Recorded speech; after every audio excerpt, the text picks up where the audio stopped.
Baldur's doom. In Asgard, there were two places that meant strength and joy to the Aesir and the Vanir. One was the garden where grew the apples that Iduna gathered. The other was the peace stead, where in a place called Breidablik, Baldur the well-beloved dwelt.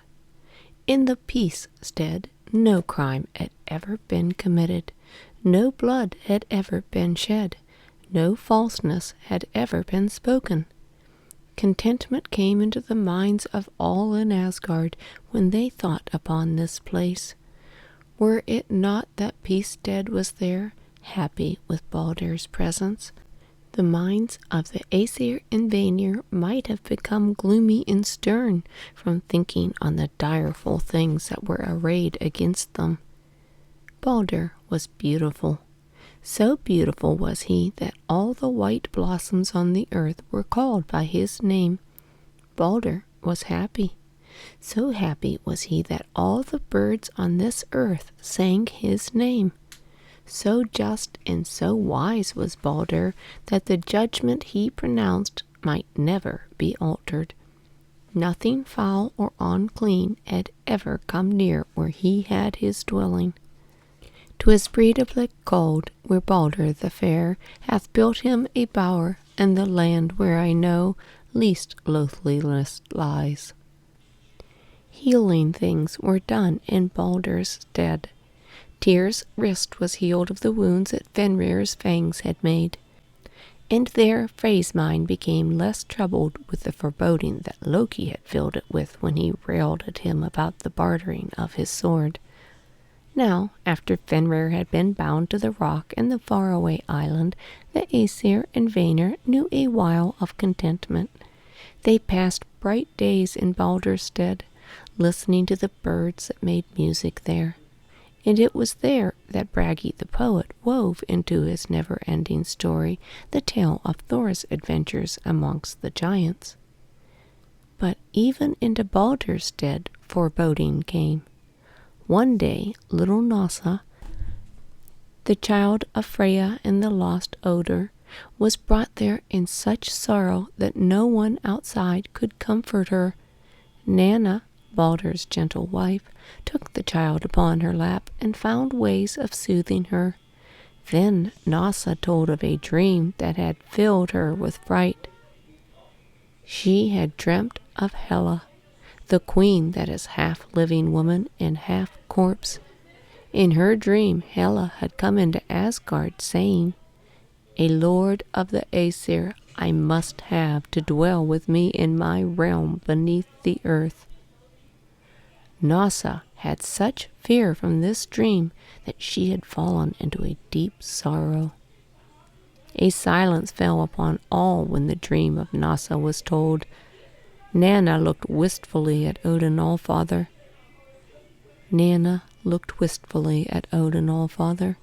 And Odin, looking at Frigga, saw that a fear had entered her breast. He left the Peacestead and went to his watchtower Lidskjalf. He waited there till Hugin and Munin should come to him. Every day his two ravens flew through the world, and coming back to him, told him of all that was happening. And now they might tell him of happenings that would let him guess if Hela had indeed turned her thoughts towards Asgard, or if she had the power to draw one down to her dismal abode. The ravens flew to him, and lighting one on each of his shoulders, told him of things that were being said up and down Yggdrasil, the world tree. Ratatosk the squirrel was saying them, and Ratatosk had heard them from the brood of serpents that lived with Nidhogg, the great dragon, who gnawed ever at the root of Yggdrasil. He told it to the eagle that sat ever on the topmost bough, that in Hela's habitation a bed was spread and a chair was left empty for some lordly guest. And hearing this, Odin thought that it were better that Fenrir the wolf should range ravenously through Asgard than that Hela should win from amongst them to fill that chair and lie in that bed.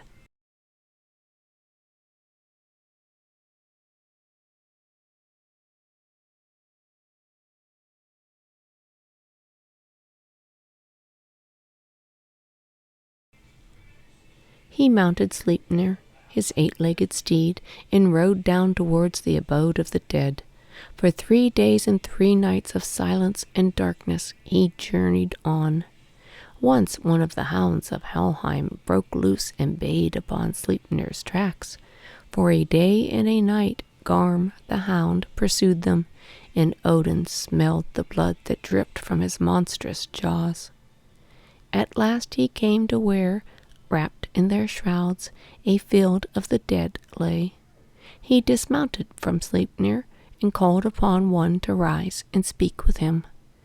It was on Volva, a dead prophetess, he called, and when he pronounced her name, he uttered a rune that had the power to break the sleep of the dead.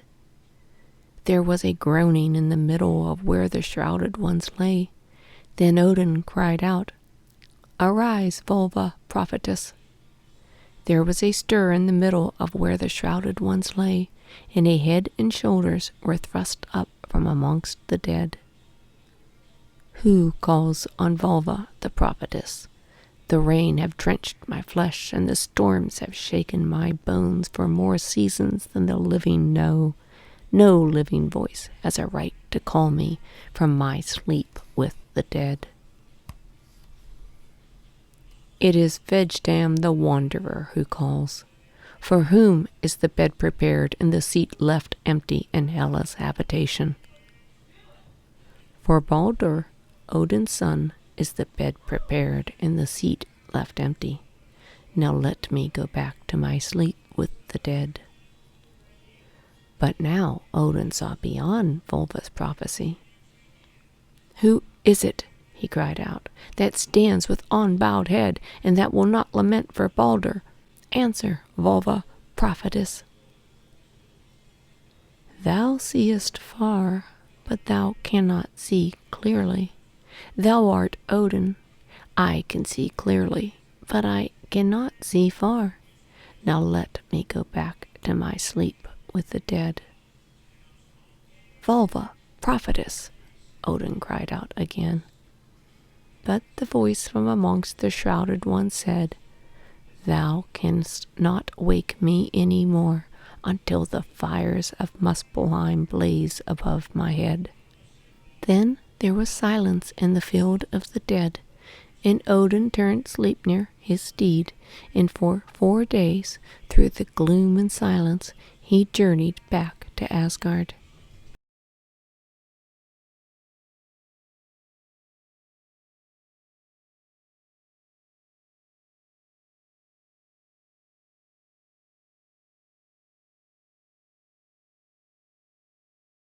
Frigga had felt the fear that Odin had felt. She looked towards Baldur, and the shade of Hela came between her and her son. But then she heard the birds sing in the peace stead, and she knew that none of all the things in the world would injure Baldur. And to make it sure, she went to all the things that could hurt him, and from each of them she took an oath that it would not injure Baldur, the well-beloved. She took an oath from fire and from water, from iron and from all metals, from earths and stones and great trees, from birds and beasts and creeping things, from poisons and diseases. Very readily they all gave the oath that they would work no injury on Baldur. Then, when Frigga went back and told what she had accomplished, the gloom that had lain on Asgard lifted. Baldur would be spared to them. Hela might have a place prepared in her dark habitation, but neither fire, nor water, nor iron, nor metal, nor earth, nor stones, nor great woods, nor birds, nor beasts, nor creeping things, nor poisons, nor diseases would help her to bring him down. Hela has no arms to draw you to her, the Aesir and the Vanir cried to Baldur. Hope was renewed for them, and they made games to honor Baldur. They had him stand in the peace stead, and they brought against him all the things that had sworn to leave him hurtless. And neither the battle axe flung full at him, nor the stone out of the sling, nor the burning brand, nor the deluge of water would injure the beloved of Asgard. The Aesir and the Vanir laughed joyously to see these things fall harmlessly from him, while a throng came to join him in the games, dwarfs and friendly giants. But Loki the hater came in with the throng. He watched the games from afar. He saw the missiles and the weapons being flung, and he saw Baldur stand smiling and happy under the strokes of metal and stones in great woods. He wondered at the sight, but he knew he might not ask the meaning of it from the ones who knew him. He changed his shape into that of an old woman and went amongst those who were making sport for Baldur. He spoke to dwarfs and friendly giants. "Go to Frigga and ask, go to Frigga and ask," was all the answer Loki got from any of them. Then to Fensalir, Frigga's mansion, Loki went. He told those in the mansion that he was Groa, the old enchantress who was drawing out of Thor's head the fragments of a grindstone that a giant's throw had embedded in it. Frigga knew about Groa, and she praised the enchantress for what she had done. "Many fragments of the great grindstone have I taken out of Thor's head by the charms I know," said the pretended Groa. "Thor was so grateful that he brought back to me the husband that he had once carried off to the end of the earth.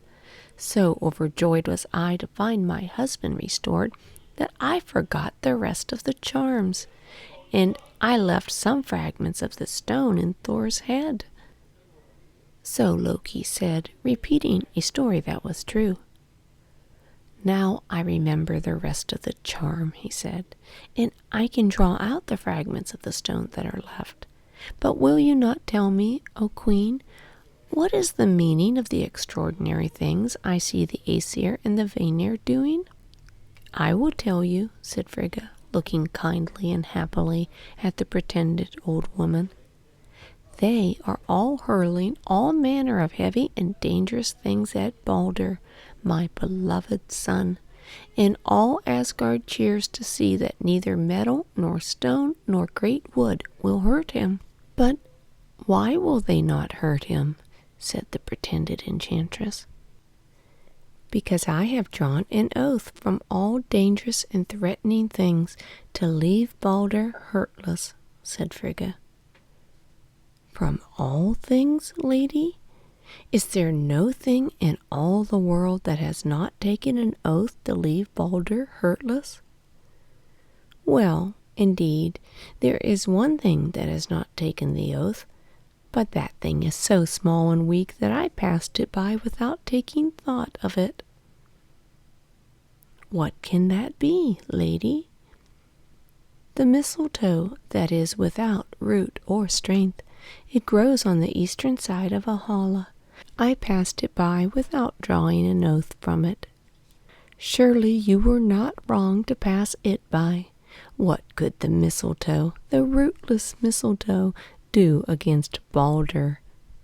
Saying this, the pretended enchantress hobbled off. But not far did the pretender go hobbling. He changed his gait and hurried to the eastern side of Valhalla. There a great oak tree flourished, and out of a branch of it a little bush of mistletoe grew. Loki broke off a spray, and with it in his hand he went to where the Aesir and the Vanir were still playing games to honor Baldur. All were laughing as Loki drew near, for the giants and the dwarfs, the Asinir and the Vana, were all casting missiles. The giants threw too far, and the dwarfs could not throw far enough, while the Asinir and Vana threw far and wide of the mark. In the midst of all that glee and gamesomeness, it was strange to see one standing joyless. But one stood so, and he was of the Aesir, Hodur, Baldur's blind brother. Why do you not enter the game?" said Loki to him in his changed voice. "I have no missile to throw at Baldur," Hodur said. "Take this and throw it," said Loki. It is a twig of the mistletoe." "I cannot see to throw it," said Hoder. "I will guide your hand," said Loki. He put the twig of mistletoe in Hoder's hand, and he guided the hand for the throw. The twig flew towards Baldur. It struck him on the breast, and it pierced him. Then Baldur fell down with a deep groan. The Aesir and the Vanir, the dwarfs and the friendly giants, all stood still. In doubt and fear and amazement, Loki slipped away. And blind Hoder, from whose hand the twig of mistletoe had gone, stood quiet, not knowing that his throw had bereft Baldur of life. Then a wailing rose around the peace stead. It was from the Aesir and the Vanir. Baldur was dead, and they began to lament him. And while they were lamenting him, the beloved of Asgard, Odin came amongst them. "Hela has won our Baldur from us," Odin said to Frigga, as they both bent over the body of their beloved son. "Nay, I will not say it," Frigga said. When the Aesir and Vanir had won their senses back, the mother of Baldur went amongst them. "Who amongst you would win my love and goodwill?" she said. "Whoever would, let him ride down to Hela's dark realm and ask the queen to take ransom for Baldur. It may be she will take it and let Baldur come back to us. Who amongst you will go? Odin's steed is ready for the journey." Then forth stepped Hermod the Nimble, the brother of Baldur. He mounted Sleipnir and turned the 8-legged steed down towards Hela's dark realm.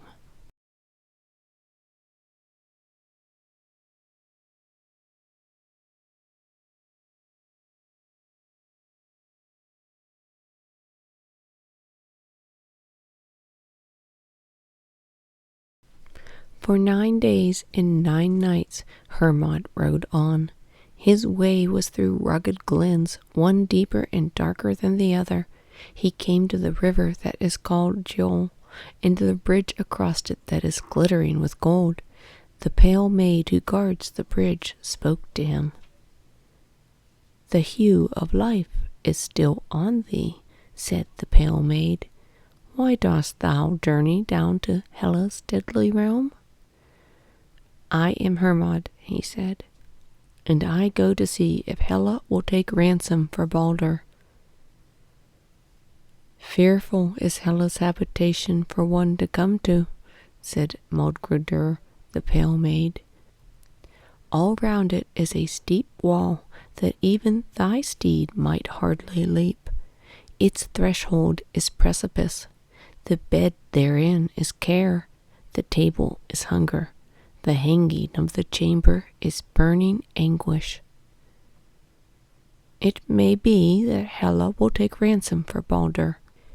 If all things in the world still lament for Baldur, Hela will have to take ransom and let him go from her," said Modgrudur, the pale maid that guards the glittering bridge.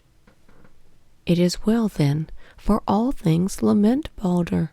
I will go to her and make her take ransom." "Thou mayest not pass until it is of a surety that all things still lament him. Go back to the world and make sure.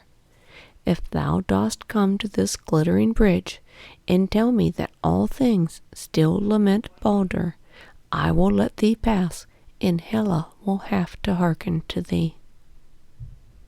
I will come back to thee, and thou, Modgrudur, pale maid, will have to let me pass."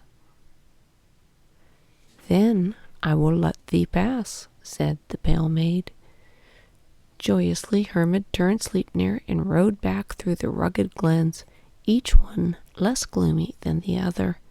He reached the upper world, and he saw that all things were still lamenting for Baldur. Joyously Hermod rode onward. He met the Vanir in the middle of the world, and he told them the happy tidings.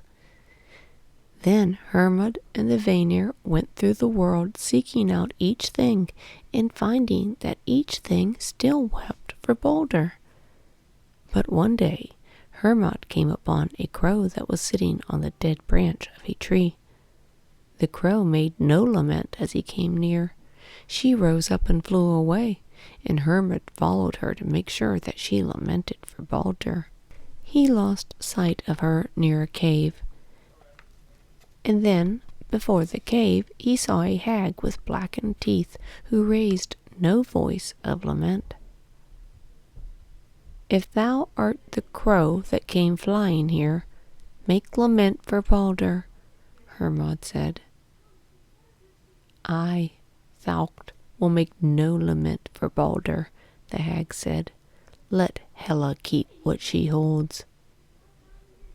"All things weep tears for Baldur," Hermod said. "I will weep dry tears for him," said the hag. She hobbled into her cave, and as Hermod followed, a crow fluttered out. He knew that this was Thaukt, the evil hag transformed. He followed her, and she went through the world croaking, "Let Hela keep what she holds. Let Hela keep what she holds." Then Hermod knew that he might not ride to Hela's habitation. All things knew then that there was one thing in the world that would not lament for Baldur. The Vanir came back to him, and with head bowed over Sleipnir's mane, Hermod rode into Asgard.